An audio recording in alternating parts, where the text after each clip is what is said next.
Reflection of light को देखते हैं।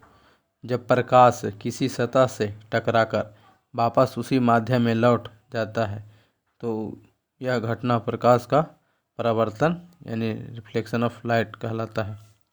प्रकाश का परावर्तन के फलस्वरूप तीव्रता और आयाम में कमी आती है, जबकि तरंग दैर्घ्य और आवृत्ति नहीं बदलती।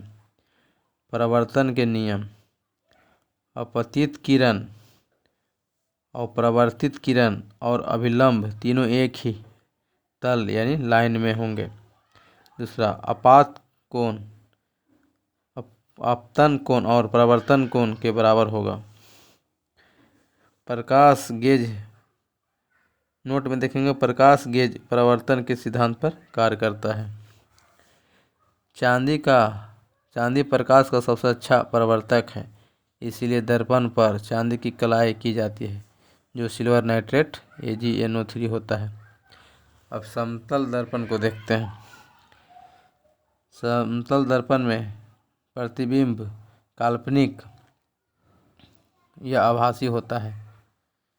समतल दर्पण में प्रतिबिंब का आकार वस्तु के आकार के बराबर होता है। समतल दर्पण में दर्पण से वस्तु की दूरी और प्रतिबिंब की दूरी समान होती है। समतल दर्पण में सीधा प्रतिबिंब बनता है। किसी वस्तु की पूरी लंबाई देखने के लिए दर्पण की लंबाई वस्तु की लंबाई से आधी होनी चाहिए। अगर कोई व्यक्ति भी मीटर पर सेकेंड से वेग से दर्पण की ओर दौड़ता है तो उसे अपना प्रतिबिंब 2 भी मीटर पर सेकेंड के वेग से दौड़ता हुआ प्रतीत होगा। अगर समतल दर्पण को थीटा कोण से घुमाते हैं तो परावर्तित किरण 2 थीटा कोण से घूम जाएगी। अगर कोई समतल दर्पण एक दूसरे से थीटा कोण पर हो तो उनके बीच बने प्रतिबिंबों की संख्या विषम होगी।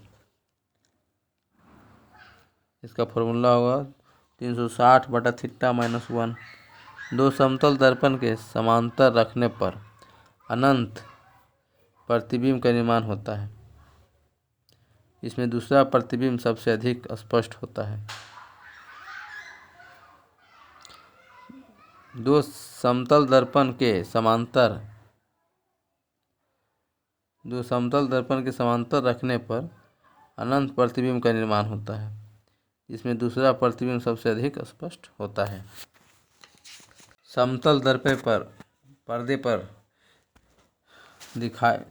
दर्पण का प्रतिबिंब पर्दे पर दिखाए नहीं जा सकता। प्रतिबिंब में पार्श्व परिवर्तन यानी लेटरल इन्वर्सन होता है।